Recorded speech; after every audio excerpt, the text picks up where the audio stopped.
दीपक देता है रोशनी फैलाने की प्रेरणा, फलदायी वृक्ष देता है देने की प्रेरणा, मधुबन देता है महकते रहने की प्रेरणा, महान व्यक्ति देते हैं जीवन जीने की प्रेरणा। आओ प्रेरणा से दें हम सभी को प्रेरणा।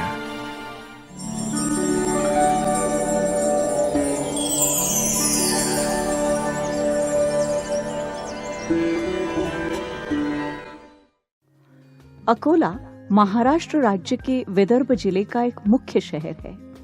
यह शहर मोरना नदी के किनारे बसा हुआ है। अकोला में स्थित बिरड़वाड़ी ब्रह्मा कुमारी ईश्वरीय विश्वविद्यालय की मुख्य संचालिका है वैशाली दीदी जी। आपका जन्म 1975 में महाराष्ट्र के उमरेड में हुआ। बचपन से ही आप खेल कूद, पढ़ाई एवं भक्ति में विशेष रुचि रखते थे। आप सरलता, सहनशीलता, नम्रता आदि दिव्य गुणों से भरपूर शांत चित्त आत्मा हैं। बाल्यकाल में ही आपको ईश्वरीय ज्ञान की प्राप्ति हुई। 1994 में आपने अव्यक्त बाप दादा से मिलन मनाया। बाप दादा एवं दादियों से प्रेरणा लेकर तुरंत ही आप ईश्वरीय सेवाओं में संलग्न हो गए। तब से आप उमरेड, नागपुर, अकोला, वाशिम, नांदुरा आदि विभिन्न स्थानों पर सेवाएं देते हुए 2003 से स्थायी रूप से बिरड़वाड़ी में अपनी सेवाएं प्रदान कर रही हैं। जन जन को ईश्वरीय संदेश देते हुए आपने अनेक कार्यक्रमों का आयोजन किया। दीदी जी के नेतृत्व में 500 से अधिक विद्यार्थी ज्ञान योग से लाभान्वित हो रहे हैं।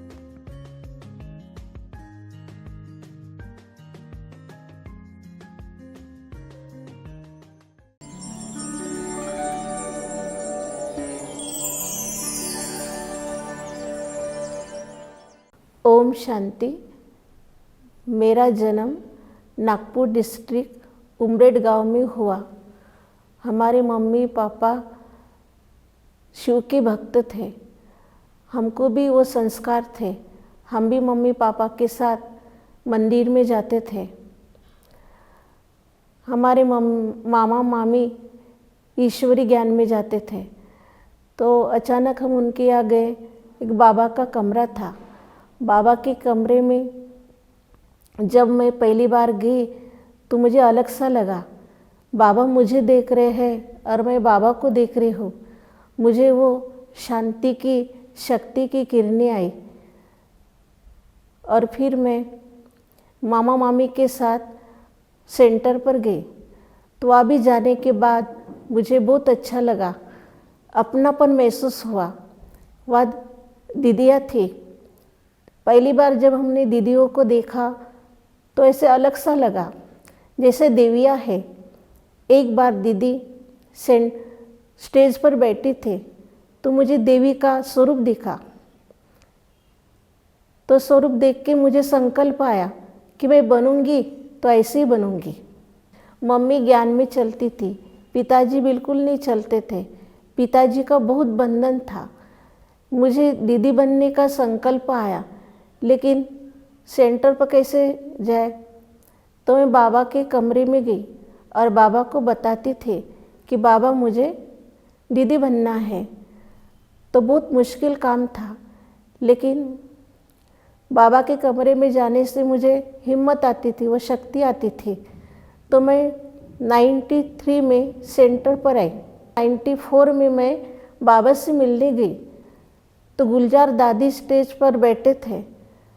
तो बाबा ने ऐसी दृष्टि दी कि वो दृष्टि लेकर मैं एकदम न्यारा और प्यारा ऐसा महसूस हुआ।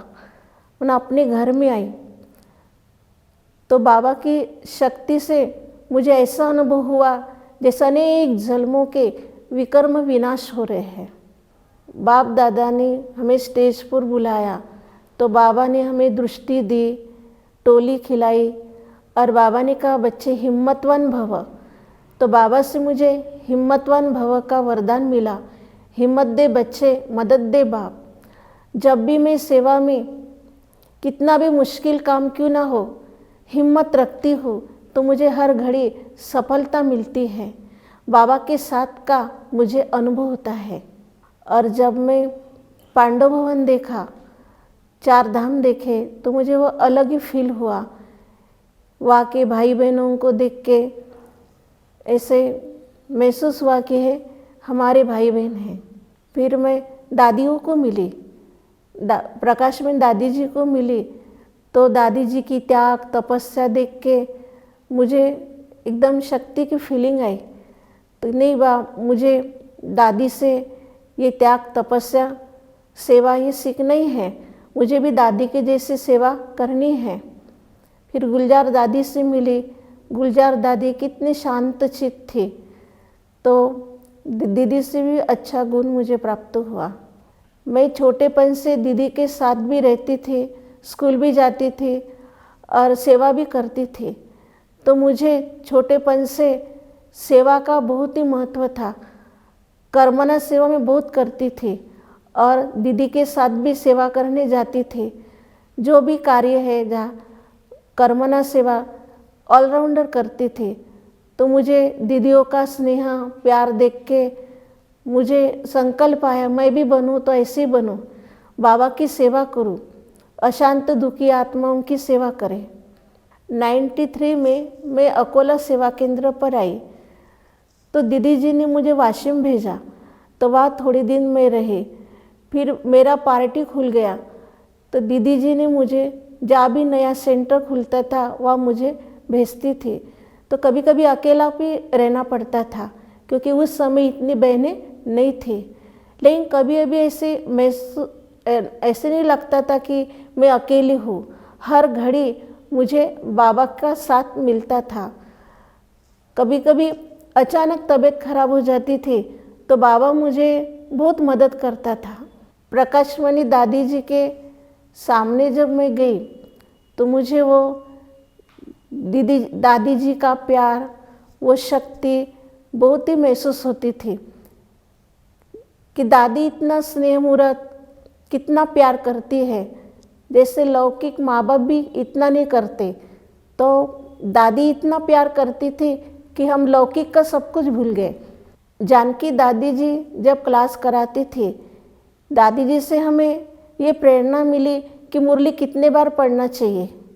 मैं 4 बार मुरली पढ़ती थी, तो वो मुरली सुन के मुझे बहुत शक्ति आती थी। पुष्पा रानी दीदी जी के पास जब मैं गई, छोटी थी, तो इंद्रप्रस्थ भवन का काम चल रहा था, तो रोज़ सवेरे दादी पुष्पा रानी दीदी जी मुझे साथ ले जाती थी। तो दीदी सिखाती थी कि कर्मना सेवा कैसे करना है, नए मकान का कार्य कैसे करना है, ईंटें कैसे उठाना है, घमेला कैसे उठाना है। तो वो मैं सेवा दीदी जी से सीखी, बहुत प्यार से सिखाती थी। तो वो संस्कार अभी तक मेरे हैं।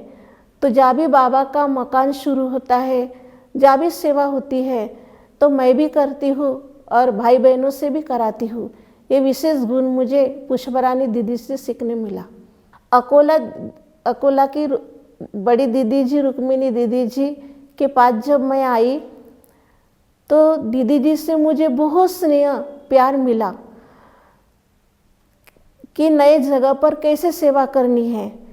मेरे में इतनी हिम्मत नहीं भी थी, लेकिन फिर भी मैं हिम्मत रख के बाबा की नई नई जगह पर सेवा की।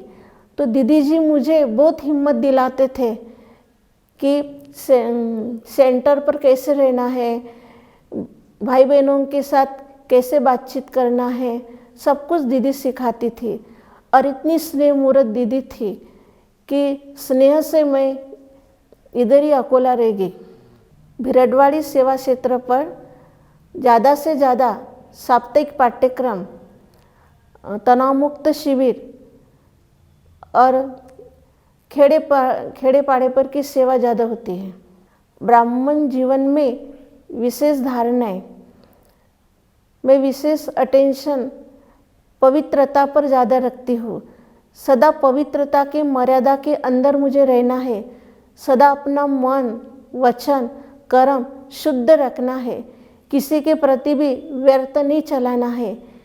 और वाचा हमेशा हमारी शुद्ध हो, सभी के साथ प्यार से बात करें, मधुरता से, और खान पान भी शुद्ध रखती हूँ। हमेशा शुद्ध अन्न पर बहुत ख्याल देती हूँ। और दैवी गुण, हमेशा अपने में अच्छे दैवी गुण रहे, अपने से किसी को दुख न पहुँचे, विशेष सहनशीलता और मधुरता पर मैं ध्यान देती हूँ। और सेवा, तीनों भी सेवा पर विशेष ध्यान देती हूँ, मनसा, वाचा और कर्मणा। वर्तमान समय में विशेष अमृत वेले पर महत्व देती हूँ। अमृत वेला मेरा मिस ना हो। रोज़ मुझे बाबा सवेरे उठाते हैं तो मैं रोज़ अमृत वेला करती हूँ। उसके बाद ज्ञान का मनन चिंतन और मुरली मुझे सुनना है, अपने जीवन में प्रैक्टिकल धारण करना है। मैं सदा यही तैयारी में रहती हूँ कि मेरा अंत काल जो आए, न मुझे दुख हो न दूसरों को दुख हो। सदा यही ख्याल रखती हूँ कि मुझे अंत घड़ी न देह याद आए, न संबंधी, न पदार्थ, न वैभव। मैं अनासक्त सदा रहूँ, नष्ट हुआ पर विशेष मेरा ध्यान रहता है, जो बाबा के सिवाय मुझे कोई याद ना आए। मैं सभी ब्राह्मण भाई बहनों को ये संदेश देना चाहती हूँ, न बुरा संग हो, न बुरा कर्म करे, सदा श्रेष्ठ कर्म करे, और ऐसा श्रेष्ठ कर्म करे कि जो मेरे कर्म के द्वारा मुझे भी खुशी हो और दूसरों को भी खुशी हो, मेरे द्वारा सबको सुख मिले। न मुझे दुख देना है न दुख लेना है। तो यही मैं संदेश देना चाहती हूँ। और बाबा की शुभ आशा है सभी ब्राह्मणों के प्रति कि अपना समय, संकल्प, शक्तियाँ वेस्ट न गवाए।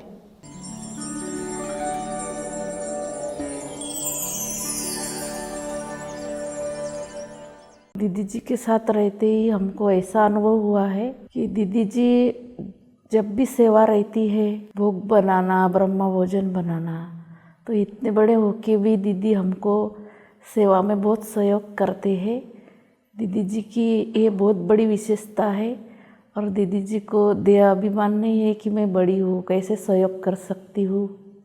तो दीदी जी के इसमें दातापन के गुण हैं। दीदी जी की देने की भावना सभी के प्रति बहुत है। दीदी जी ऐसी प्रेममयी, करुणामयी मूर्त है जिन्होंने हमें प्यार से सींचा है। और दीदी जी अपने हर एक कार्य से हर एक में सद्गुणों को भरती है, दिव्य गुणों से भर देती है। और हमारी कमी कमज़ोरियों को परख के हमें उनको मिटाने में हमारा हमेशा हौसला बढ़ाती है।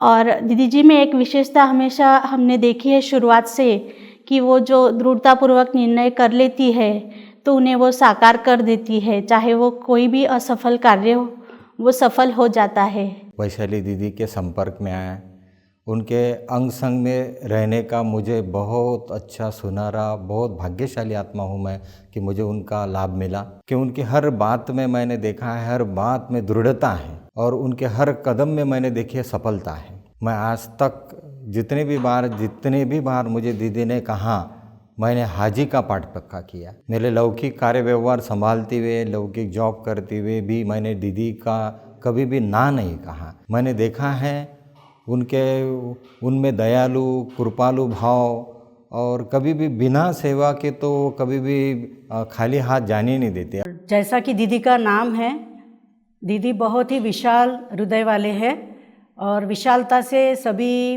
की गलतियों को माफ़ भी करते हैं। और विशालता इतनी कि हर किसी को कुछ न कुछ देते रहना, ये दीदी की आदत है। छोटे बड़े, अमीर गरीब, इस सेंटर पर सभी प्रकार के लोग आते हैं, लेकिन दीदी सभी के बीच में अपने व्यवहार कुशलता से सामंजस्य बिठाए रखती है और सभी को संतुष्ट करती है हमेशा। दीदी का बाबा पर विश्वास इतना गहरा मैंने देखा, और संकल्प तो दीदी के बहुत ही दृढ़ होते हैं। दीदी जी से मैंने बहुत कुछ बातें ऐसी सीखी है कि जैसे संबंध संपर्क में रहते, घर में रहते कैसे रहना, दीदी रिगार्ड कैसे देना, बड़ों के साथ कैसे बात करना। और दीदी से मैंने ये भी सीखा है कि घर में जब गीता पाठशालाएँ चल रही थी तो मुरली कैसी चलाना। दीदी से मैंने सहनशीलता का भी पाठ सीखा। दीदी हमारी गंभीर और रमणीकता भी है दीदी में। और ब्रह्मा भोजन से कैसे बनाना, बाबा को भोग कैसे लगाना, दीदी ने हमको ये सारी बातें सिखाई। दीदी का बहुत ही स्नेहपूर्वक व्यवहार है हमारे से और शांत स्वभाव है और मधुर वाणी है। दीदी के नेतृत्व में हम पॉलिटिक्स विंग्स और मेडिकल विंग के प्रोग्राम जो होते हैं मधुबन में, तो उनका बहुत ही पार्टी से स्नेहपूर्वक व्यवहार और मधुर वाणी रहती है। दुनिया में जो भी वैरायटी स्वभाव वाले हैं उनके कैसे मिलन स्वभाव से रहना है, ये हमने दीदी से सीखा है। दीदी जी सेवा और योग का बैलेंस रख के हर एक कार्य हिम्मत से करती है और उसमें उन्हें सफलता भी मिलती है। दीदी की विशेषता यही है कि वहाँ योग के प्रयोग द्वारा हर बच्चों का बुद्धि योग बाबा से लगाती हैं और दीदी के द्वारा बाप प्रत्यक्ष भी होते रहते हैं। राजयोगिनी तपस्विनी दीदी वैशाली दीदी जी बहुत आने मिलनसार स्वभाव के दीदी है। वो सभी को, चाहे वो बीके रहो या बाहर का कोई भी आत्मा रहो, उनके साथ में बहुत ही प्रेम से, बहुत ही आने करुणा भाव से उनको मिलते और वो आत्मा को अपना बना लेते। ये वो दीदी के अंदर वो कला है।